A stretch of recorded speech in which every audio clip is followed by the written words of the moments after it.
अस्सलामुअलैकुम दोस्तों, मैं वफा लांगा आपको अपने चैनल ग्रामर इन डिटेल में खुशामदीद कहता हूं। अगर आप नए और चैनल को सब्सक्राइब नहीं किया है तो चैनल को सब्सक्राइब करें और बेल आइकन को प्रेस करें ताकि आपको ग्रामर के हवाले से मजीद वीडियोस की इंफॉर्मेशन मिलती रहे। आज हम डिस्कस करेंगे फंक्शन ऑफ नाउन। इससे पहले हम ऑलरेडी डिस्कस कर चुके हैं नाउन। नाउन के दो काइंड्स हम पढ़ चुके हैं, कंक्रीट और एब्स्ट्रैक्ट। फिर कंक्रीट के टू टाइप्स, एनिमेट और इनएनिमेट, भी हम ऑलरेडी डिस्कस कर चुके हैं। कंक्रीट के सिक्स जो काइंड्स हैं वो भी हमने डिस्कस किए, जैसे common noun, proper, collective, compound, material, adjectival. और इसी तरह एब्स्ट्रैक्ट नाउन की डेफिनेशन और इनको हम बनाते हैं वर्ब से, एडजेक्टिव से, नाउन से, ये भी हम डिस्कस कर चुके हैं। ये जो मैंने जो 5 टॉपिक लिखे हैं ये याद रखें, नाउन के हवाले से टॉपिक्स है। ये नाउन के काइंड्स हैं, ना पार्ट्स हैं, ना टाइप्स हैं। पहला जो टॉपिक आज हम डिस्कस करने जा रहे हैं वो है फंक्शन ऑफ नाउन, जिसको हम स्टार्ट करेंगे। देखिए, फर्स्ट टॉपिक जो हम नाउन के बारे में डिस्कस करेंगे वो है फंक्शन ऑफ नाउन, कि नाउन काम कैसे करता है जुमले में।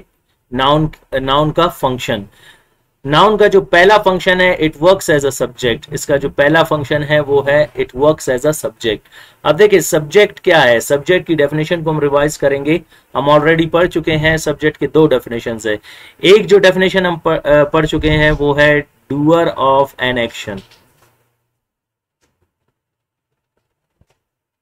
Doer of an action subject में हमने क्या पढ़ा था, subject does something in a sentence और अ पर्सन, जैसे डूअर ऑफ एन एक्शन और a person is called subject और subject does something in a sentence. और सेकंड डेफिनेशन हम सब्जेक्ट के बारे में डिस्कस कर चुके हैं, वो क्या है, अ पर्सन, प्लेस और a thing in a sentence which we are talking about, जिसको हम टाइटल या टॉपिक सब्जेक्ट कहते हैं, यानी उन्वान जिसके बारे में बात की जा रही है। तो यहाँ पे ये दोनों की एग्जांपल्स मौजूद है। जो व्हाइट में आपको नजर आएंगे वो नाउन होंगे और इनके फंक्शंस हम डिस्कस करेंगे। पहला जो व्हाइट में है वो है आसिफ अटेंड्स दी क्लास। यहाँ पे आसिफ नाउन है और ये बतौर सब्जेक्ट काम कर रहा है। और ये कौन सा सब्जेक्ट काम कर रहा है, डूअर ऑफ एन एक्शन, यानी काम कर रहा है। आसिफ क्लासेस अटेंड कर रहा है, आसिफ जुमले में काम करने वाला है। इसी तरह जो सेकंड एग्जांपल है, Wasim is a doctor. Wasim एक डॉक्टर है।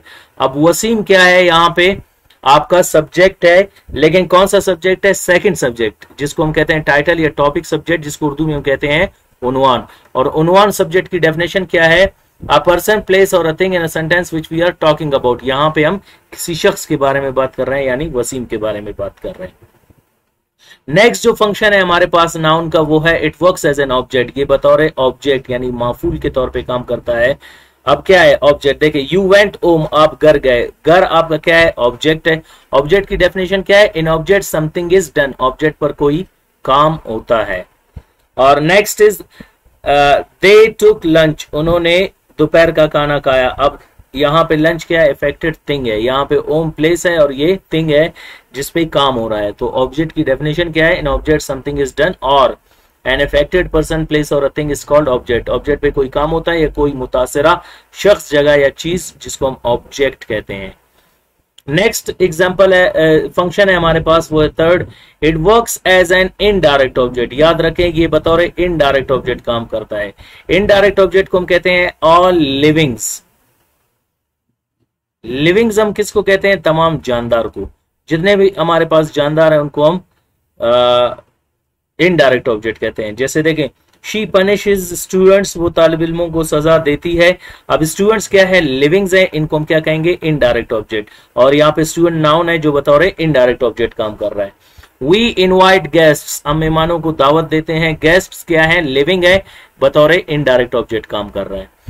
फोर्थ फंक्शन है हमारे पास, it works as a direct object. ये बतौर डायरेक्ट ऑब्जेक्ट काम करता है। याद रखे डायरेक्ट ऑब्जेक्ट की क्या मानी है, नॉन लिविंग्स, नॉन लिविंग्स। और याद रखे बहुत से स्टूडेंट्स इसको कहते हैं living things, non living things. Things फिर कहां से लिविंग हो गए, याद रखे बस इनको आपने सिंपली कहना है लिविंग्स जानदार एंड नॉन लिविंग्स गैर जानदार। थिंग लगाने की जरूरत नहीं है, जो हम खुद लगाते हैं। एक एडिशनल वर्ड है जिसको कहते हैं रिडेंडेंसी। रिडेंडेंसी क्या होता है, जो आप एक्स्ट्रा एक लफ्ज लगाते हो जिसकी जरूरत ही नहीं होती। तो यहाँ पे आप सिर्फ लिविंग्स कहोगे, जानदार नॉन लिविंग्स गैर जानदार, living things non living things नहीं कहेंगे। अब डायरेक्ट ऑब्जेक्ट क्या है, तमाम गैर जानदार। ही इज ड्रिंकिंग वाटर, अब वाटर क्या है, गैर जानदार ऑब्जेक्ट है जिसको हम डायरेक्ट ऑब्जेक्ट कहते हैं। Aamir broke the glass, Aamir ने ग्लास तोड़ा। ग्लास क्या है, डायरेक्ट ऑब्जेक्ट है यानी नॉन लिविंग है। फिफ्थ हमारे पास है it works as a complement. देखें ऑब्जेक्ट और कंप्लीमेंट में फर्क क्या है, ये आपको यहाँ पे हम ऑलरेडी पार्ट्स ऑफ सेंटेंस में डिस्कस कर चुके हैं, यहाँ पे भी मैं आपको समझाऊं। फर्स्ट एग्जांपल अगर याद रखें, आप देखेंगे कि सब्जेक्ट अगर डूअर ऑफ एन एक्शन है, आखिरी वर्ड को हम ऑब्जेक्ट कहेंगे, क्योंकि अगर सब्जेक्ट काम कर रहा है तो ऑब्जेक्ट पे काम होगा। और जब सेकंड सेंटेंस में अगर सब्जेक्ट काम नहीं कर रहा तो आखिरी लफ्ज ऑब्जेक्ट नहीं होगा। यहाँ पे क्लासेस क्या है, आपका ऑब्जेक्ट है, क्योंकि क्लासेस पे काम हो रहा है। लेकिन याद रखें डॉक्टर पे काम नहीं हो रहा है, डॉक्टर को हम यहाँ पे कंप्लीमेंट कहेंगे। उसको पहचानने की क्या इंपॉर्टेंट पॉइंट होगी, अगर आपका लास्ट वर्ड ऑब्जेक्ट है तो याद रखें आपका पहला लफ्ज यानी सब्जेक्ट आपका डूअर ऑफ एन एक्शन होगा, और अगर लास्ट वर्ड आपका कंप्लीमेंट है तो याद रखें आपका सब्जेक्ट टाइटल सब्जेक्ट होगा, जो जुमले में काम नहीं कर रहा होगा, जिसके बारे में बात की जा रही हो। और टाइटल सब्जेक्ट की डेफिनेशन क्या है, अ पर्सन प्लेस और a thing in a sentence which we are talking about. देखें पहले जुमले में हम वाजिद के बारे में बात कर रहे हैं और सेकंड में हम यूसुफ के बारे में बात कर रहे हैं, यानी ये यहाँ पे काम नहीं कर रहे हैं, इनके स्टेटस यानी मकाम के बारे में बात की जा रही है।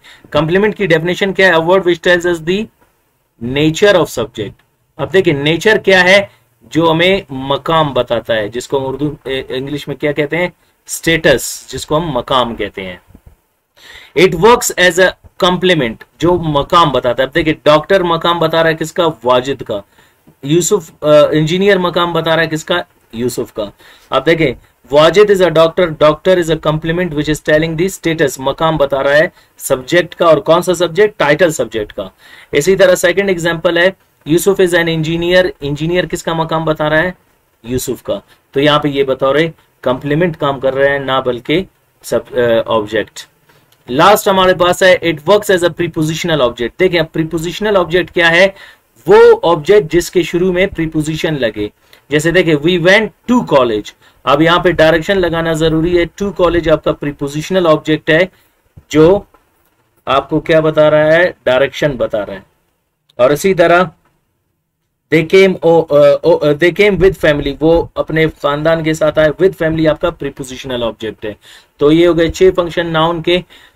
अगर ये बता रहे सब्जेक्ट काम कर रहा है तो ये आसिफ और वसीम है, एक डूअर ऑफ एन एक्शन और एक टाइटल के तौर पे काम कर रहा है। और एज एन ऑब्जेक्ट ओम और लंच काम कर रहे हैं। एज एन इनडायरेक्ट ऑब्जेक्ट यानी जानदार के तौर पर स्टूडेंट्स और गेस्ट नाउन है, जो बतौर इनडायरेक्ट ऑब्जेक्ट काम कर रहे हैं। और इसी तरह वाटर और ग्लास आपके नाउन है, जो फोर्थ यूजेज में डायरेक्ट ऑब्जेक्ट यानी गैर जानदार के तौर पे काम कर रहे हैं। और इसी तरह it works as a complement. देखें कंप्लीमेंट क्या है, जो मकाम बताता है, डॉक्टर और इंजीनियर मकाम बता रहा है दो अशखास का, तो यहाँ पे ये बतौर कंप्लीमेंट काम कर रहा है। It works as a prepositional object, यानी ऐसा ऑब्जेक्ट जिसपे प्रीपोजिशन लगे, पहले में टू कॉलेज और दूसरे में विद फैमिली। ये हो गए आपके 6 फंक्शन ऑफ नाउन, नाउन के 6 फंक्शंस। उम्मीद करता हूँ आज का लेक्चर आपको समझ आ गया होगा। मिलते हैं अगले लेक्चर में, अपना ख्याल रखिएगा, अल्लाह हाफिज।